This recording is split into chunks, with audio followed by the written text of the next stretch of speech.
യേശു ക്രിസ്തു ഗിരിപ്രഭാഷണത്തിലൂടെ പ്രഖ്യാപിച്ച 8 ആത്മീയ അനുഗ്രഹങ്ങളാണ് അഷ്ടസൗഭാഗ്യങ്ങൾ. ഇവ ക്രിസ്തീയ ജീവിതരീതിയെയും വിനയത്തെയും സൂചിപ്പിക്കുന്നു.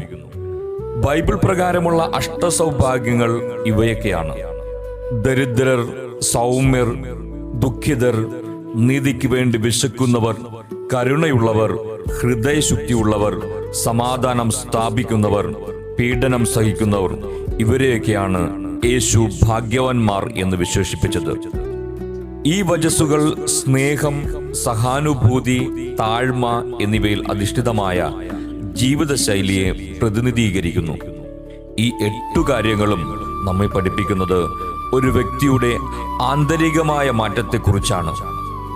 പുറമേയുള്ള പ്രകടനങ്ങളെക്കാൾ ഹൃദയത്തിന്റെ നന്മയ്ക്കാണ് ദൈവം മുൻഗണന നൽകുന്നത് എന്ന് അഷ്ടസൗഭാഗ്യങ്ങൾ വ്യക്തമാക്കുന്നു.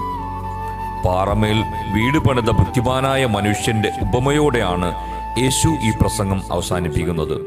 അതായത്, ഈ വചനങ്ങൾ കേട്ട് അതനുസരിച്ച് ജീവിക്കുന്നവന്റെ ജീവിതം പാറമേൽ പണിത വീട് പോലെ ഉറപ്പുള്ളതായിരിക്കും. ജീവിത വിജയം കൈവരിക്കുന്നതിന് നമുക്കും ഈ വചനങ്ങളെ മുറുകെ പിടിച്ച് മുന്നേറാം.